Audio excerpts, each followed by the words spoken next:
What's happening, people? Welcome back to Free From Fear, a safe space to embrace horror. I'm your host, Liam Bolton, and we're back with episode 3, people. This has been I don't want to say a long time coming, but I had to wait a little while to record it. Things just get in the way sometimes, and it's Christmas time as well. Man's juggling between a job, family, and Christmas time. But I've managed to find myself some time to get this recorded before Christmas, because once Christmas officially hits, there ain't going to be no recordings or anything from me until the new year. So this is the final episode, number 3, the final episode of 2024. And we're going to be talking about jump scares in video games. Something when I came up with the idea of talking about some of my favourite jump scares, I got a little bit excited and I was jotting down quite a lot. So I thought, this is absolutely going to be a volume 1 of what could be many. I don't know. Or it could be one of 2, or I may never even get to the second one, because there's just so many other things I can talk about in regards to the world of horror. But before we get into it, make sure you follow Free From Fear over on Bluesky at freefromfearpod.bsky.social. You can also check out my side project, Slothfox, over on Bluesky as well, at slothfox9000.bsky.social. It's like Free From Fear, but less spoopy. That's how I like to describe it. Anything not spooky related will end up over on Slothfox. And then you'll get more streams and things, live streams from Slothfox, playing retro games and multiplayer games with bestest bud in all the world, Nick. Also check out Free From Fear over on YouTube at youtube.com/@freefromfearpod, where all the podcasts will go up, and eventually there will be exclusive YouTube video content, which will begin in the new year at some point when man gets the time, basically. And going back to Slothfox very quick, if you do want to watch live streams, which will include Free From Fear live streams, so when I do play spooky games under the Free From Fear banner, it will be over on the Slothfox Kick channel. So check out kick.com/Slothfox if you want to check me out doing live streams playing spooky games. I've got the original Resident Evil OG trilogy installed on my laptop, my super awesome, powerful, amazing laptop. They're ready to rock, and I've got a few other little ideas, bits and bobs that I'm considering as well. And if you guys have any suggestions for streams or ideas for Free From Fear episodes, then hit me up over on Bluesky and let me know. Right, we ain't dilly-dallying. I'm trying to keep podcasts to a relatively decent length. I believe the first one went a bit too long, and the second one went a bit longer than I planned on doing. But man was excited. I was talking about Soul Reaver. Come on. I've pretty much more or less finished my first run on Soul Reaver Remastered, the first one. I'm on the cusp of getting the platinum straight away, and it is easily cemented as one of my favourite games of all time. It's absolutely amazing. And for those that haven't watched the episode and listened to me wax lyrical and gush about Soul Reaver, then please do so. And if you've not played Soul Reaver, Legacy of Kain Soul Reaver, please find the time to do it, because it is absolutely amazing, especially if you're into your retro stuff and you just never got around to it back in the day. It's absolutely one of the best games of all time. Right, but now we're sticking strictly to the super spoopiness of the world of video games. I have jotted down, I believe it's 5. I have 5 entries in this list.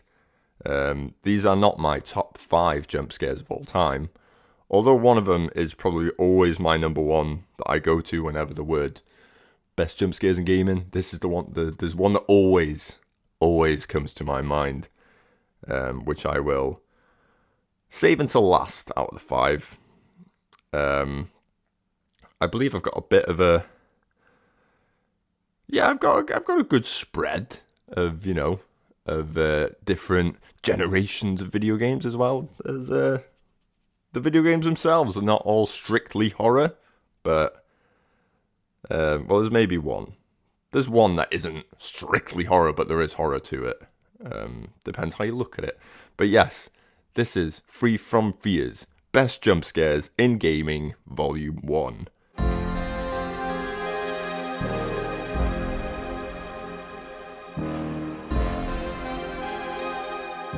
And we're going to begin with a demo. Not even a fully fledged, full-on released game. It's not even available anymore. Everyone knows it. It's PT. Playable teaser, also known as Silent Hills.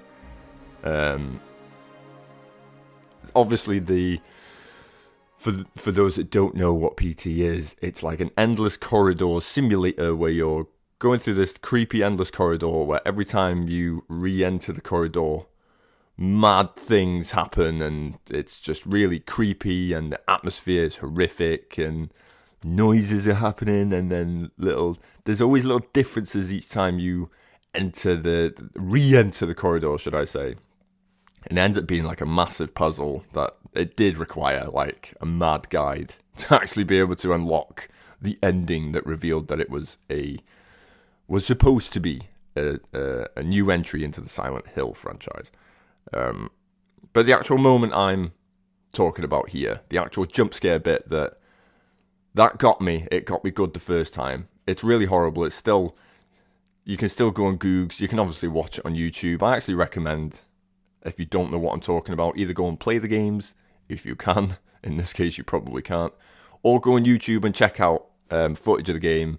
Or even with this one, you just need a still image. Just go to Google Images and Google, I don't know, I've got it down in my list as Lisa in the bog, but I don't think you'll get the the actual picture. But what it is it's like the third or fourth loop around when things are starting to get a bit weird.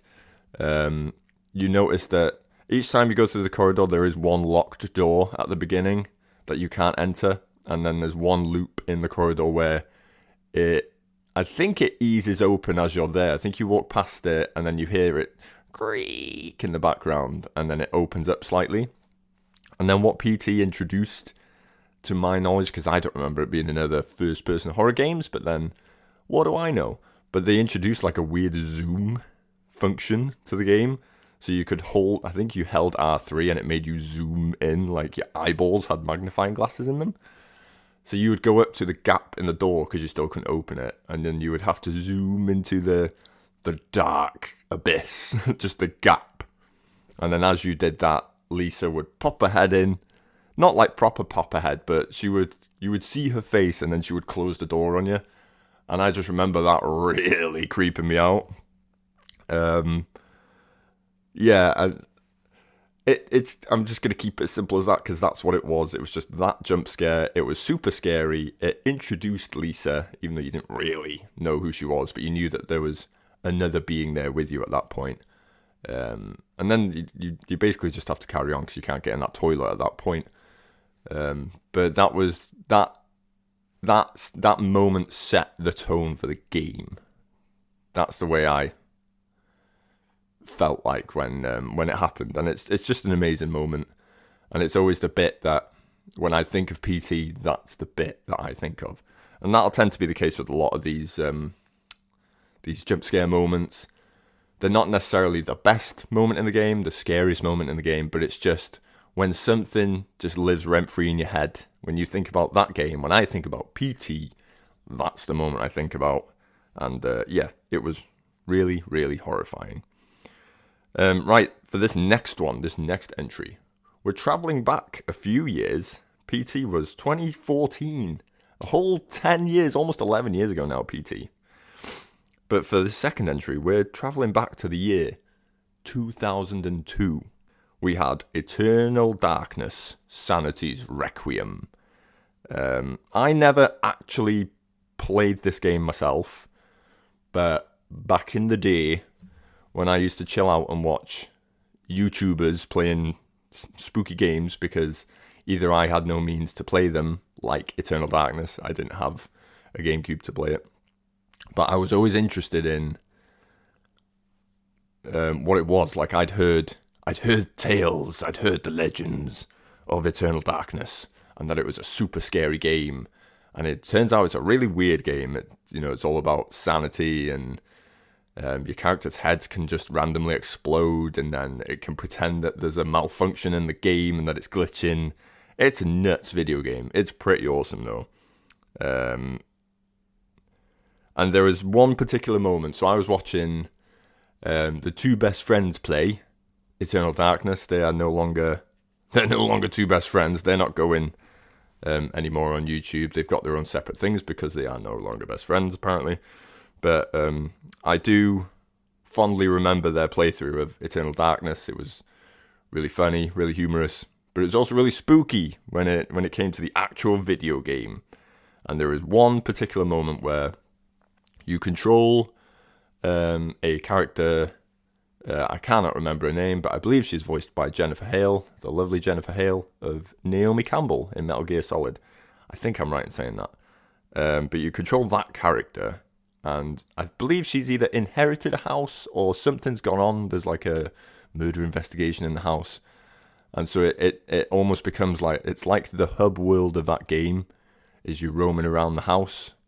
And then you're trying to find pages to like the Tomb of Eternal Darkness, and you're building up the story by finding pages, and then you play chapters as other characters. It's actually a really amazing game, and if you've not played it, I do recommend you go and play it, or at least go and watch it on YouTube like what I did. It's worth it. But yeah, you're basically exploring this mansion, and then you go into a bathroom. For those that have played the game, they now know what I'm going to say. But a lot of it is fixed camera, kind of like old school Resident Evil, which like it gets like big thumbs up from me. But yeah, you end up in a bathroom, and then you're just randomly exploring. I don't even think you have to go and click on the bathtub, but you go and roam towards the bathtub, and then what happens is like one of the most haunting like imagery in all of video games, where the camera will just speed zoom onto the bathtub, and it'll show your character in the bathtub lying in a pool of blood, I believe. I think, and it's literally for like a split second, and then it cuts back into like the regular camera view, and then obviously your character is going insane. Her sanity's taking a toll on her, and she's all freaked out and all like shocked by what she's witnessed. And it's just one of them. It's one of them moments that will just like live in infamy, as they say, or whatever. It's just like, when I think of Eternal Darkness, like I said with PT, this is the moment. Like that jump scare, it's so impactful and so creepy. Like, again, it's fairly early on in the game. That almost sets the tone for what you're about to get yourself into, because it's from that point on with Eternal Darkness, there isn't a ton of like jump scare stuff, but it properly messes with your head, where you'll enter a room, and then it'll let you play for a bit, but then the game will mess with you, and your character's limbs will start falling off, or characters will start sinking into the floor, and it tells you that your save's been deleted, and it properly gets you. I think it like removes everything from your inventory as well and just sends you loopy. And then it'll sort of do like a flash cut, like back to the point where you went to the door, just to sort of, like a got you moment. Like, got you, I'll do it again. It's amazing. It's an absolutely amazing game. I'm shocked that they haven't remastered it or brought out a sequel of some kind, or like, what they do with Bioshock and System Shock, the spiritual successor. I'm surprised they haven't done like a spiritual successor of some kind for Eternal Darkness. But we can live in hope, because it's an amazing game. It doesn't deserve to be, locked in eternal limbo on the Nintendo GameCube, which is no longer very accessible video game console for people, especially now with the Switch. And I don't know. I'm surprised they haven't done anything with Eternal Darkness. But it is Nintendo, and it's a full-on spoopy horror game. Nintendo don't do like very adult horror-orientated games very often, do they? So maybe they're not fussed. But anyway, that was number 2. we move on to my third entry of 5. We are traveling only a few years into the future from Eternal Darkness, 3 years later, the year 2005, to the first-person action survival horror game for the Xbox 360 and Windows. We're talking about Condemned Criminal Origins. How many of you guys played this awesome game? Very unique, I would describe as. It's such a unique first-person horror game. Because there's a massive emphasis on like melee combat in it, but then there's the really good sort of the murder mystery like thrillery aspect of the game, because you play as like a detective, and I think there's a serial killer on it. It's been a while since I've actually played it, but I think there's like you're chasing after a serial killer or something. And you keep finding these like murder scenes, and then you've got all these cool gadgets and stuff that you use to either track things down, or it's just a really cool take on like a police cop simulator, but it's survival horror. There's tons of moments in this game that you've constantly got enemies hiding behind walls that'll jump out on you when you least expect it. And because it is first person, and because it is melee based, everything is so close quarters, and buildings are so like they feel so like cramped. You feel so cramped in these buildings, like you're so locked tightly in them. But the one moment in Condemned, well, there's a few moments. The worst bit, which I would probably talk about sometime down the line when it comes to, just discussing moments in horror games, not necessarily jump scares, but moments. I think the bit that always lives in my head rent free is the mannequin scene in the, like, whatever it's called, the department store or something. There's a scene with mannequins, and it's absolutely frightening, where basically mannequins just start following you. You start moving forward, you'll turn around, there's mannequins there. You'll move forward a bit more, they'll have surrounded you. It's really, really unsettling and really horrifying. But it's not like a jump scare bit. It's just a creepy, ongoing moment. But yeah, we'll save that for another date, because the moment I want to talk about in Condemned Criminal Origins, and I'd be surprised if there aren't others out there that would also have this moment, that wouldn't have it in their top 10, possibly, is the bit where I think you're searching for a missing persons or something. It's been donkey's years since I played it, so I can't give the specifics, and I didn't get a chance to research it. But you're basically looking for, I think you're looking for someone, and you end up in like a locker room, and then you find a body in the locker, and it looks super dead. You open the locker, there's dead body in there. 100% for realsies, there is a dead body in there. And then you are tasked with taking a photo of this corpse for identification purposes, I believe. So there's this amazing moment where, because it's first person as well, you pick up the camera to your face, and it's like an old school digital camera from the early 2000s. So you point the camera at the corpse's face, and it's out of focus, so you've got to use your button wizardry to focus in on said corpse. And then when it becomes fully focused, this thing like not jumps out at you, but it basically like screams in your face, like this guy isn't dead. And it's just one of the most horrifying moments in all of video games.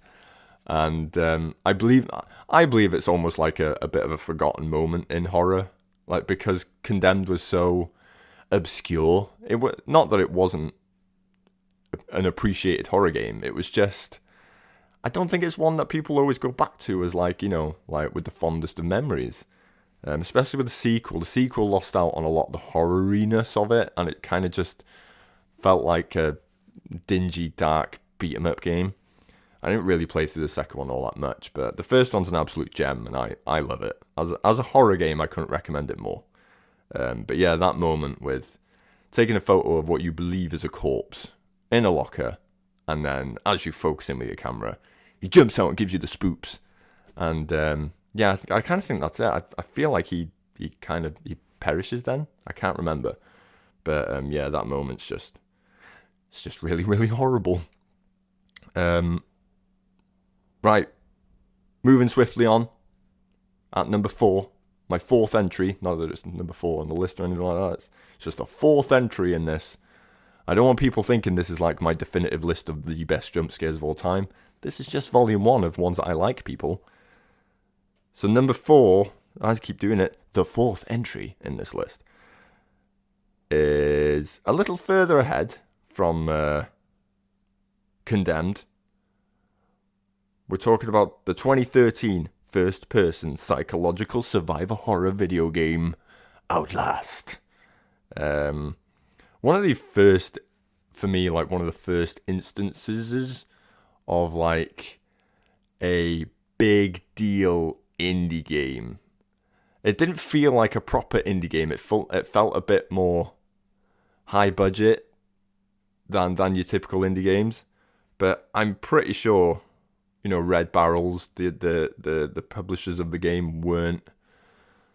Well, name another Red Barrels game. That's the point I'm trying to make.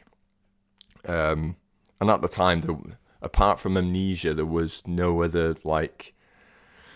There weren't many others of these style of horror games, of these, you know, first person. You're pretty much a useless person.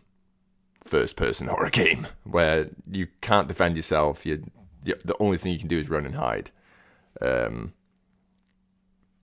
Like popularized by Amnesia and the Penumbra series, which neither are on my list, but you know, there's always time in the future, because I absolutely adore Amnesia. Amnesia's such a good game. I don't think of it as like jump scares though. Amnesia's more it's just like a slow burn horrible horror game. It's great. But sticking with Outlast, sorry.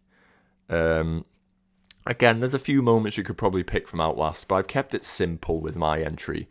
It was the bit that there was always compilations of when the game had not long come out, probably on like IGN or something like that, of people playing this game for the first time. There was always compilations of this moment, and it's pretty much at the more or less the beginning of the game. You are I believe you're a reporter or something. You play as a reporter who has come to this asylum where weird stuffs is going on, and you basically infiltrate the asylum. You traverse your way in, you climb your way in, because there was no lovely person to greet you at the door and let you in. For obvious reasons when you play the game, because it's all kinds of flubbed up. But you make your way in, and then there's a particular door that you open, and you have the option in Outlast where you can like hold the doorknob and then like ease the door open, or you can kind of just smash that bad boy open if you know you're not dilly-dallying about. And I believe, however way you enter this door, you get this corpse or like hanging man, like hanging from the ceiling. He basically like comes swinging at you from the ceiling when the door opens, and it just comes right in your face. And I think it's such an effective jump scare, and it just catches everyone off guard at that point, because nothing's really happened up until that point in the game. It's like a super slow burn. You know, you infiltrate the asylum, and it's quiet. There's not much going on, but it's like eerily quiet, you know, and all the rooms are dark and things. But you enter this almost like a hallway, I think, which is all lit up, and it's quite inviting. But then you enter this door into darkness, and then this just poor chap hanging from the ceiling in some way, dead or dying, comes swinging at your face. And there might be a scream, I can't remember. And it's a great moment anyway. And it's just one of them moments from Outlast that, again, like I say, you just can't help but picture it when I think of Outlast. That's the moment. But there's plenty of other jump scares. It's not a jump scare simulator, but there's lots of unsettling moments. in-your-face moments. It's such a great, all-in-all, horror game. Outlast is one of the finest out there. And I would highly recommend those that haven't played it to go out and play it, because unlike Eternal Darkness and Condemned and all that, it's easily accessible. You can play it on, whatever PlayStation you got, Xbox you got. It's available. PC, well worth playing. Amazing game. Then we're up to the final entry. The final one, the final countdown for Volume 1 of Best Jump Scares in Gaming. And of course, it has to come from the greatest franchise in all of video games, Resident Evil. But I don't think it's going to be the same as what a lot of other people have. And I'm not going to say any others because I still want Resident Evil entries for the future. So, this entry comes from Resident Evil 2 from 1998. I believe they not messed this up in the remake. This, obviously, I could see it coming in the remake, which is unfortunate. But I also don't think it was as effective for whatever reason. Maybe it is just because I knew it was coming in the remake. But there is a moment, and I'm just going to strictly talk about the 98 one now, because this is where I have my fondest memories of this fantastic video game. In Resident Evil 2, you're exploring the police station, be it with Leon Kennedy or Claire Redfield. And you enter a corridor, and at the end of the corridor, there are a couple doors on your right-hand side, and there's one on the left. The first door you come across on the right-hand side is locked with the club key or something. And then the next door on your right, further ahead, is open. And it is one side of an interrogation room. It's the side the coppers would be on, listening in on the interrogations. And there's some bits and bobs in there that you can pick up. Probably a key item of some kind. And then you go, and then later down the line, you get the key for the other side, and then you have to come back. You have to backtrack. So you come back, and you unlock the door, and you go in, and then you're on the side where the criminal would be being interrogated. Potential criminal, innocent until proven guilty and all that. And what you have to do is you have to run across to the other side, and you pick up a chest plug. It's a plug, a key item that you need to progress to further into the game. One of 4 chess piece plugs, which is a part of that game. They also brought it back in the remake. But you have to run across the two-way mirror thing, whatever it's called. And you pick up that key item. And then when you pick up that key item, you have activated the jump scare, basically. And then as you run past the mirror again, when you get to the halfway point, you get a licker crashing through the mirror. And to me, it's the most frightening moment in my video gaming history. Because I still remember the day when that happened to me the first time.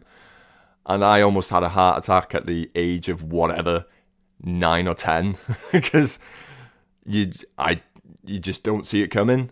It's the sound, the speed of it happening. It's so instantaneous when it happens. It's absolutely frightening. I just remember that licker crashing through. I jumped out my skin, crapped my pants. I paused that game as quick as I could. I ran downstairs from my bedroom. I ran behind the sofa in my living room because for some reason I genuinely thought a licker had jumped out of my television screen and came out to kill me. It's just one of the best moments ever in all of games. I absolutely love it. It's my favourite Resident Evil jump scare. It is probably my favourite jump scare of all time. I think it would be daft for me not to put in my favourite jump scare of all time in the first video in Volume 1. But it doesn't take away the fact that the other 4 I mentioned are also amazing jump scares. And I'm absolutely going to do more of these down the line, because jump scares are such an amazing part of horror games. I mean, I think they're way overdone. Maybe not so much anymore. I think they've finally... There was just a period, the Five Nights at Freddy's craze, that period, those few years of them coming out and everyone trying to imitate and copy and just do the same thing. So everything was like a jump scare simulator around that time, and it kind of lost its magic a little bit. But I think since then, since maybe PT, RE7 and all that brought back the survival horror-y, slow-paced, psychological horror stuff, which is the best kind of horror. But so yeah, jump scares have become effective again. You don't see them as much anymore, which is good. You want to be surprised by a jump scare, and you want it to be effective. And that's where I'm going to end. Excuse me. That's where I'm going to end episode 3. Best jump scares in gaming, volume 1. There will be more to follow, because I love talking about stuff like this. But in the meantime, what are your guys' favourite jump scares in gaming? Throw them at me. Throw some suggestions in. I've obviously got my choices, but if I get enough from you guys, I can do the people's choices of best jump scares in gaming. Any excuse I can make an episode out of, man's gonna do it. But there will be, like I say, more of this in future, but not until the new year. So until then, I hope everyone has a lovely Christmas, enjoys time with their family, playing board games and the Jackbox party games on the on whatever console you're playing or laptop. They're always worth doing for family gatherings. It's always a good laugh, bit of quiplash, bit of drawful. It's good stuff. Just go out and enjoy yourselves, and I shall see everyone in the new year for more Free From Fear, for more spooks. So like I said, get following on Bluesky at freefromfearpod.bsky.social. Check out the YouTube channel, youtube.com/@freefromfearpod. And for live streams, check out the Slothfox Kick channel, kick.com/Slothfox. And I shall see you all very soon. Thanks, guys. Goodbye.